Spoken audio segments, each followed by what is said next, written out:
తెలంగాణలో ఓటు హక్కు ఉన్న హైదరాబాద్లోని తెలుగుదేశం పార్టీ అభిమానుల్ని తెలంగాణలో అసెంబ్లీ ఎన్నికలు ముగిసిన నేపథ్యంలో వాళ్ళందరినీ ఏపీలో ఓటర్ల జాబితాలో చేర్చేందుకు తెలుగుదేశం పార్టీ పెద్ద ఎత్తున హైదరాబాద్లో స్పెషల్ డ్రైవ్ నిర్వహించింది అని ఇప్పటివరకే వైఎస్ఆర్ కాంగ్రెస్ పార్టీ ఆరోపణ చేస్తూ వచ్చింది. అయితే ఈ ఆరోపణపై చంద్రబాబు నాయుడు ఆ చర్యను సమర్థించుకునేలా ఈరోజు కొత్త ఆర్గ్యుమెంట్ను ఆయన మీడియా సమావేశంలో తెరపైకి తెచ్చారు.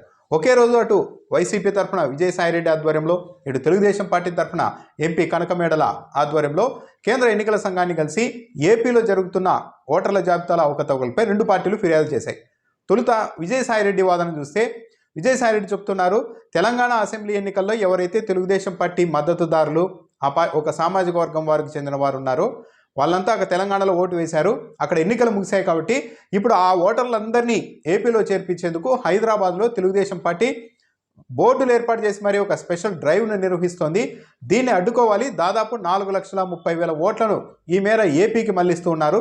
చిన్న చిన్న మార్పులు చేసి, ఒక పేరులో ఒక అక్షరమో లేకుంటే తండ్రి పేరులో ఒక అక్షరమో, ఇలా చిన్న చిన్న మార్పులతో ఆ ఓట్లన్నీ కూడా ఏపీలో జాయిన్ చేసే ప్రయత్నం జరుగుతోంది అని విజయసాయిరెడ్డి ఆరోపించారు. ఈ ఆరోపణకు, వైసీపీ చేస్తున్న ఈ ఆరోపణకు మీడియా సమావేశంలో చంద్రబాబు నాయుడు స్పందించారు. ఏం హైదరాబాద్లో తెలుగుదేశం పార్టీ అభిమానులు ఉంటే వాళ్ళు ఇక్కడ ఏపీకి వచ్చి ఓటు వేయకూడదా? తెలంగాణ అసెంబ్లీ ఎన్నికల్లో ఓటు వేసి ఉంటే వేయకూడదు, అది వేరే విషయం. కానీ హైదరాబాద్లో ఉన్నారు, తెలంగాణలో ఉన్నంత మాత్రాన వాళ్ళంతా ఏపీకి రాకూడదు, ఏపీలో ఇప్పుడు ఓట్లు వేయకూడదు అంటే ఎలా? అసలు జగన్మోహన్ రెడ్డి సరిగా పరిపాలన చేసి ఉంటే వాళ్ళంతా పక్క రాష్ట్రాలకు ఎందుకు వెళ్తారంటూ కూడా చంద్రబాబు నాయుడు ప్రశ్నించారు. అయితే ఈ ఆర్గ్యుమెంట్ కాస్త వీక్గానే ఉన్నట్టుగా ఉంది. తెలంగాణ అసెంబ్లీ ఎన్నికల్లో వాళ్ళు ఓటు వేశారా, టీడీపీ అభిమానులు ఓటు వేయకుండా సైలెంట్గా ఉన్నారా అన్నది తేల్చడానికి ఇప్పుడు ఏం మెకానిజం లేదు. ఇప్పటికిప్పుడు ఆధార్తో అనుసంధానం కూడా లేదు. అయినా కూడా చిన్న చిన్న పేర్లో చిన్న అక్షరాలు మార్పు చేసి వాళ్ళందరినీ ఏపీకి తరలిస్తున్నారని వైఎస్ఆర్ కాంగ్రెస్ పార్టీ చెప్తుంది. పరోక్షంగా చంద్రబాబు నాయుడు కూడా ఇప్పుడు అంగీకరిస్తున్నారు. ఏం హైదరాబాద్లో ఉన్న వాళ్ళు తెలంగాణలో ఉన్న వాళ్ళని ఏపీలో ఓటర్లుగా చేయకూడదా అని చంద్రబాబు నాయుడు ప్రశ్నిస్తున్నారు. అయితే ఇక్కడ గమనించాల్సింది ఏంటంటే, ఓట్ షిఫ్టింగ్ అనేది ఎప్పుడైనా కూడా సాధారణంగా ఎప్పుడు జరుగుతుంది?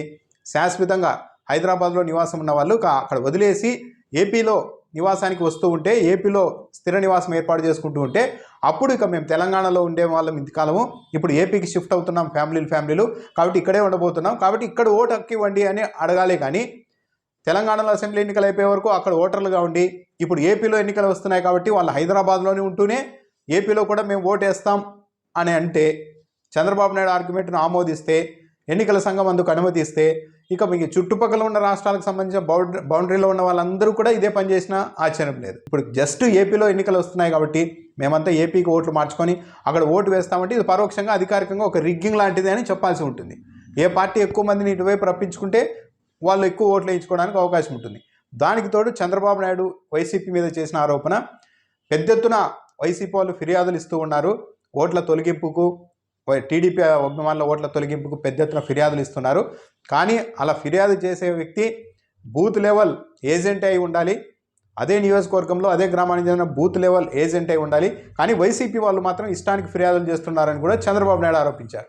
అయితే ఇక్కడ గమ్మత్తైన విషయం ఏంటంటే, ఈరోజు ఈసీకి విజయసాయిరెడ్డి ఫిర్యాదు చేస్తూ ప్రధానంగా ఒక అంశాన్ని కూడా ప్రస్తావించారు. తెలుగుదేశం పార్టీ స్టేట్ కోఆర్డినేటర్గా ఉన్న సునీల్ కోనేరు అనే వ్యక్తి, ఆ వ్యక్తి పేరు మీదే ఏకంగా 10 లక్షల ఓట్లకు సంబంధించి ఈసీకి ఫిర్యాదు వెళ్ళింది. ఈ 10 లక్షల ఓట్లలో డబుల్ ఎంట్రీలు ఉన్నాయి, ఫేక్ ఓట్లు ఉన్నాయి, కొందరు చనిపోయిన వాళ్ళు ఉన్నాయి. ఈ 10 లక్షల ఓటర్ల జాబితాను మీరు పరిశీలించి వీటిపైన నిర్ణయం తీసుకోండి అంటూ టీడీపీ స్టేట్ కోఆర్డినేటర్గా ఉన్న సునీల్ కోనేర్ అనే వ్యక్తి ఒక్కరే 10 లక్షల ఓట్లకు సంబంధించి ఫిర్యాదు ఇచ్చారు. మరి చంద్రబాబు నాయుడు చెప్తున్నట్లు ఓట్ల తొలగింపుకు ఫిర్యాదులు ఇవ్వాలి అంటే బిఎల్ఓనే ఇవ్వాలి, బిఎల్ఏలే ఇవ్వాలి, బూత్ లెవెల్ ఏజెంట్లే ఇవ్వాలి అని అంటే, మరి తెలుగుదేశం పార్టీ తరఫు నుండి ఒకే వ్యక్తి సునీల్ కోనేర్ అనే వ్యక్తి ఏకంగా 10 లక్షల ఓట్ల వ్యవహారం పైన ఒకడే ఎలా ఫిర్యాదు చేశారు అన్నది కూడా చూడాలి. ఇలా నిబంధనలకు విరుద్ధంగా బిఎల్ఏలు ఫిర్యాదు ఇవ్వాలని ఉన్నప్పటికీ కూడా ఏకంగా టీడీపీ తరఫున సునీల్ కోనేర్ అనే వ్యక్తి ఏకంగా 10 లక్షల ఓట్ల తొలగింపుకు ఫిర్యాదు ఇచ్చారు. ఇంత డేటా ఆయనకి ఎక్కడ వచ్చింది? ఎవరు ఆయనకి ఈ అధికారం కట్టబెట్టారు?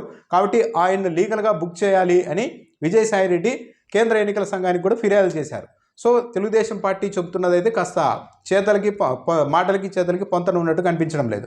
తెలంగాణలో ఉన్న ఓటర్లు ఏపీలోకి వచ్చేందుకు చంద్రబాబు నాయుడు అనుమతి ఇవ్వాలి అని కోరడం కూడా కాస్త చిత్రంగానే ఉంది. తెలంగాణలో అసెంబ్లీ ఎన్నికలు అయిపోవడం ఏంటి, ఇప్పుడు తెలంగాణ నుంచి ఏపీలోకి వస్తామని చెప్పి లక్షల మంది ఓటర్లను ఎంట్రీ చేసుకోవడం ఏంటనేది విచిత్రంగానే ఉంది.